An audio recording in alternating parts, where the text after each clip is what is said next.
harus memperkuat protein dan karbohidrat supaya mendapatkan energi yang tinggi. Ini tidak saya fermentasi, Pak. Cukup saya lembabkan agar terjadi proses asam laktat.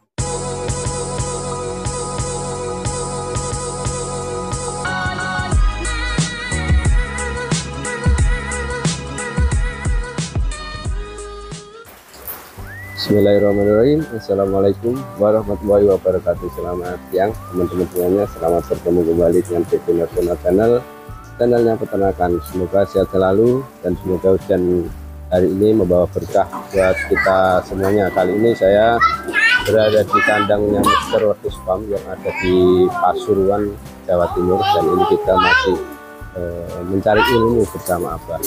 Dan ini kita akan terus berbagi ilmu, dan semoga ilmu ataupun video yang kita bagikan bermanfaat untuk kita semuanya. Sebelum mengikuti,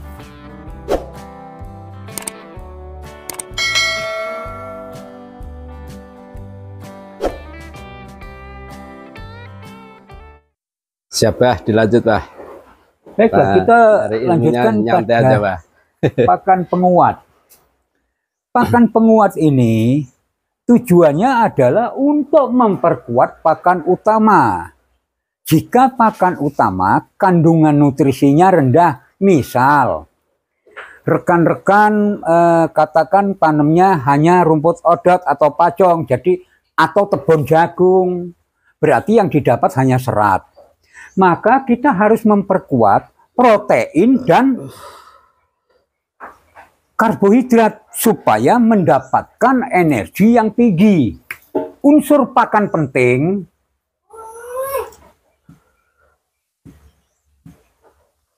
protein, karbo, dan serat. Nah, untuk memperkuat pakan utama, di mana yang rendah? Kalau pakan itu sudah tinggi semua misalnya, sudah tidak perlu lagi untuk ditambah misalnya tanamannya gamal dengan indigo perat tok. Nggak usah pakai pakan penguat, sudah BCS 4 dapat kok Pak. BCS 4 itu dapat.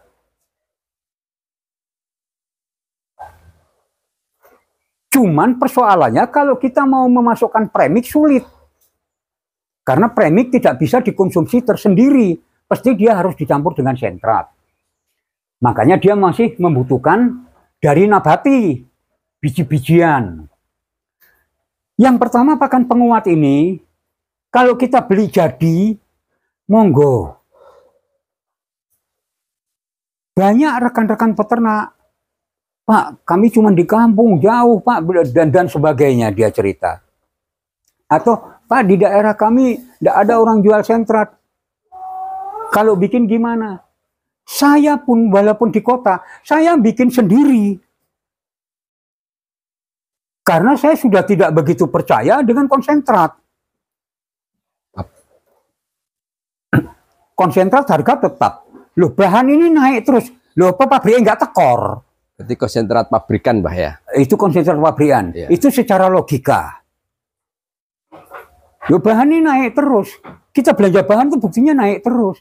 Loh, kok harga sentratnya tetap? Ada apa? Telitilah bahan.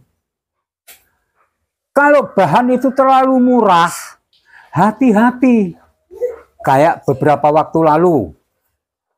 Pak, ini ada ampas jagung. Harga cuma 1.500. Nah, logikanya bahan dari jagung itu masih tinggi. Kok ini harga segitu? Setelah kita cek ternyata apa? Sorbitol. Itu merusak ternak, campur tanah, Pak. Apa itu sorbitol, Bah? Sorbitol itu hasil produksi minyak jagung atau minyak kedelai, kemudian dia prosesnya itu melalui tanah sorbitol. Apakah itu sebagai penyaring atau apa, saya nggak paham produksi ya. Karena bentuknya memang tanah. Kita makan ya tanah, ya pasir. Dan itu sangat merusak rumen. Makanya beli bahan ini, telitilah bahan dengan baik. Yang pasti-pasti saja. Misalnya ampok jagung, tepung jagung, atau CGF. Kalau CGF bisa dipertanggungjawabkan sama dengan susu pap. Sama dengan gemuk A. Itu sangat bisa dipertanggungjawabkan karena dia PT. PT yang dia memang konsisten dan harga dia memang naik turun. Nah, sekarang teliti bahan yang pertama. Teliti bahan keasliannya. Kemudian bahan apa yang ada di sempat. Tinggal mana yang kita butuhkan.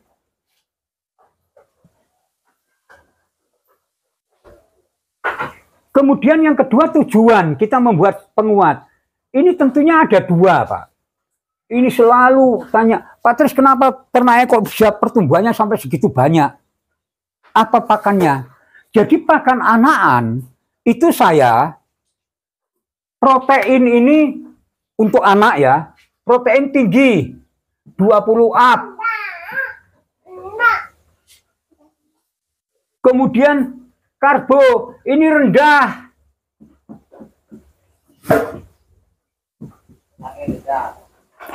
Kemudian serat ini rendah. Kenapa demikian?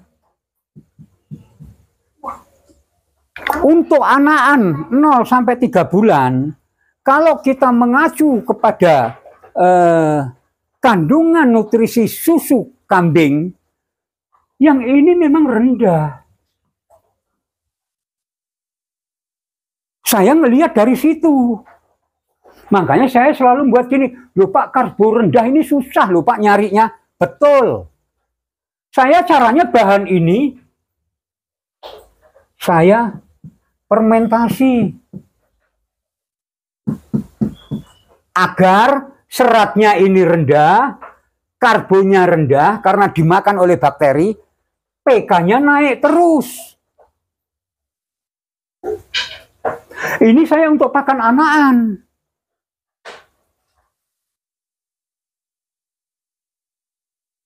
Pernah saya tanya kepada orang memang membidangi, dia spesialis masalah nutrisi. Ada gangguan? Pending dulu ya. Kita pending dulu. Siap, lanjut Pak. Jadi kita lanjutkan lagi ya. Tadi saya katakan ini untuk pakan anakan. Protein mesti tinggi, 20 up saya. Kemudian karbonnya rendah, seratnya rendah. Untuk mencari protein tinggi karbo rendah itu susah. Makanya akhirnya saya pakan ini, saya fermentasi. Dengan harapan seratnya turun, karbonnya turun. Maka proteinnya naik. Saya hadapkan dengan nutrisi susu induk kambing. Ini idealnya untuk anakan 0 sampai 3 bulan. Nah, bagaimana anak yang 4 bulan, 5 bulan? Dia sudah harus karbo serat. Nah, karena saya susah memisah antara anak umur 3 bulan sampai dengan 5 bulan lepas HP, maka ya pakan saya bikin tengah-tengah. Nah, ini tadi kaitannya tujuan, yaitu untuk anak. Bahannya apa? Bahan yang ada di lingkungan bapak-bapak sekalian yang bisa dipakai. Kalau saya menggunakan sumber protein ini, saya bisa dari DDGS,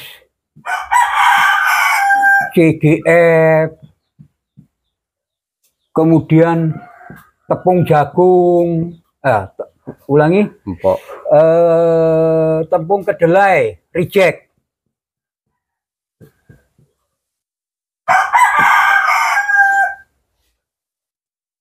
Nah, kalau ini saya kurang kuat, saya tambah jagung, tepungnya, dedaknya.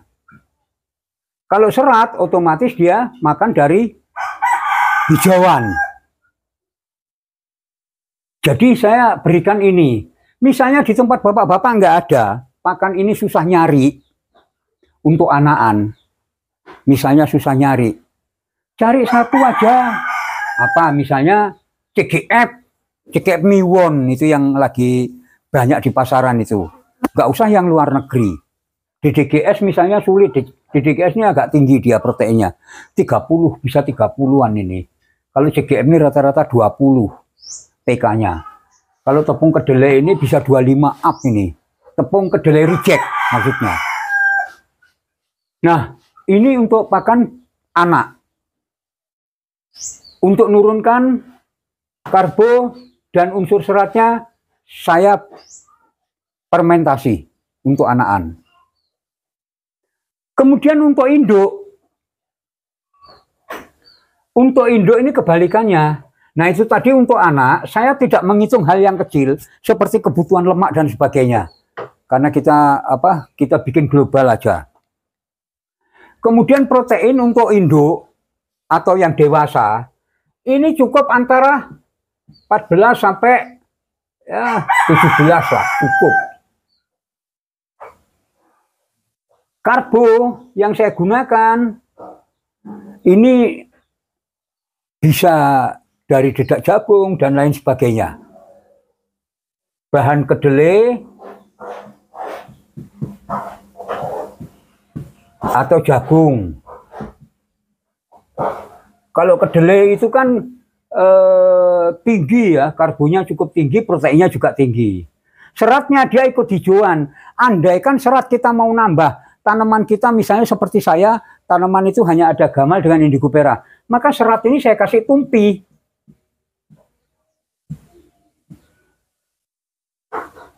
Kurang lagi, saya tambah lagi pongkol. Pongkol singkong. Pongkol itu apanya, Pak? Pongkol itu ujung singkong, produksi tape biasanya. Ujung dipotong, kulit dibuang, dijemur kering, digiling. Ya, ya. Nah, ini sekaligus pongkol ini juga untuk menunjang karbo. Nah, proteinnya sekitar ini.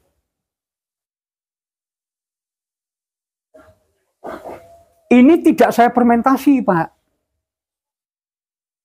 Cukup saya lembabkan agar terjadi proses asam laktat atau terjadi proses fermentasi dari bakteri yang ada di bahan ini tanpa ada bakteri dari luar.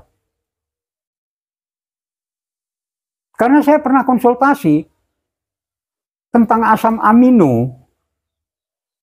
Saya mau bikin asam amino, dicegah malahan. Nggak usah Pak Tris, ternak ruminan itu tidak terlalu butuh asam amino. Yang butuh itu jenis unggas, ikan itu butuh.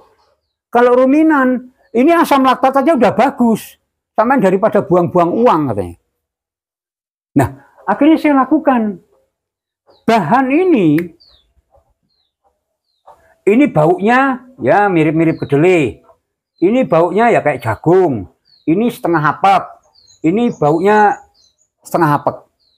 Manakala ini kita jadikan satu, kita lembabkan dengan kondisi air antara 35% sampai 40% air. Misalnya ini total 100 kilo, air 40 liter.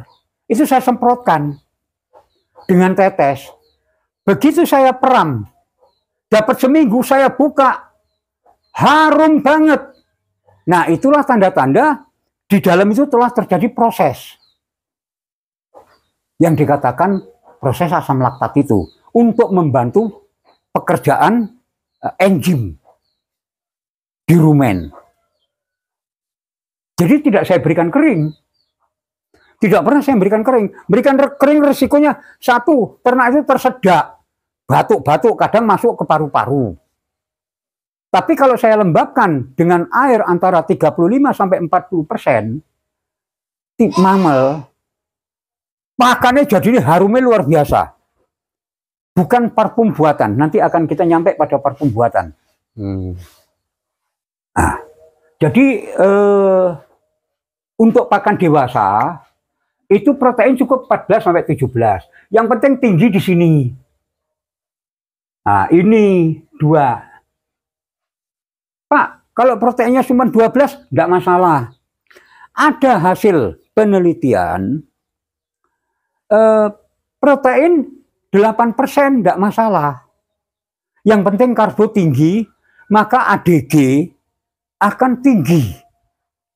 Karena protein 8 misalnya, karbo ukuran tertentu katakan tinggi dibanding protein mencapai 15 atau 20 dengan karbo yang tinggi, yang sama, hasilnya sama. ADG-nya. Saya setuju, hanya sedikit kurang sependapat. Dia gemuk betul, kalau dipotong itu lemak tok, Pak. Nggak seimbang 2 ini dengan ini, gemuk betul. Ya pengalaman saya 3 tahun lalu itu. 3 tahun lalu itu, loh lemak tok, jagal komplain. Akhirnya ini saya tinggikan untuk ngimbangi. Ini untuk ngimbangi. Karena dulu saya 80% pakan fattening, itu ampas tahu, Pak. Ampas tahu nggak laku, Pak, di Jakarta Pusat, Pak. Karena industri tahu rumahan, itu mau buang bayar. Jadi tak kasih karung. Pokoknya UMKM itu tak kasih karung jajar. Kemudian rumput nggak ada di Jakarta itu, di Cipinang waktu itu. Ini karung ditaruh di warung-warung Padang. Tangkainya daun singkong itu. Jadi si Anton itu kalau pulang kerja nyamber wis. Pick-up-nya penuh. Pick-up-nya penuh nyampe di kandang. Ampas tahu nggak bayar, cuma ngasih rokok untuk orang yang ada itu. Jakarta Pusat membuang sampah tuh bayar, Pak. Dan mahal. Dan ampas tahu terlambat buang, bau, lingkungan komplain. Jakarta Pusat nggak berharga itu. Nah, setelah saya pakai ampas tahu, jadinya lemak. Setelah saya evaluasi, tak campurlah jagung. Kemudian serat saya naikkan, umbar di lapangan, masukkan lagi, makan ampas dengan tak dropnya sampai 50%. Hasilnya pertumbuhannya sama, tapi daging full.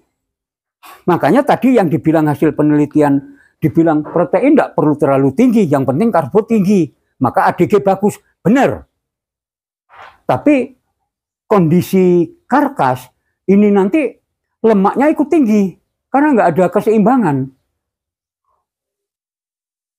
Nah makanya saya protein, karbo, serat ini mesti berimbang. Kalau kita bikin ukuran susah pusing ya misalnya. Kalau kita sudah punya, kalau kita katakan bahkan ada campur-campuran ya, kita bikin aja bandingannya 1:1:1. Misalnya rekan-rekan peternak bingung ukurannya piro sih Pak Tris, ukurannya piro Pak Tris, silakan bikin. Anggap aja 1:1:1.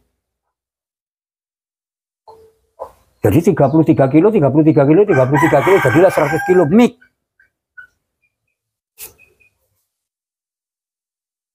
Insya Allah bagus. Seperti yang berlaku saat ini di kandang saya. Jadi untuk dewasa, itu protein saya main di angka 14-17. Bahkan dia naik kadang. Kemudian karbonya, saya masih pakai kedelai jagung tumpi. Pongkol. Ini pongkol ini untuk menekan kos. Tumpi ini selain butuh serat juga untuk menekan kos. Sehingga kos itu kan kita bikin pakan itu dihadapkan dengan hasil dengan biaya. Kita masih balance apa enggak? Nah ini untuk tujuan pakan baik untuk dewasa maupun untuk anak. Nah kaitannya dengan komposisi sudah langsung terjawab ini tadi. Komposisi banding 1:1:1 cukup. Nah, kemudian kita menginjak berikutnya pakan selingan. Pakan selingan ini kadang ada, kadang enggak. Misal musim buah. Break dulu, Pak. Ya.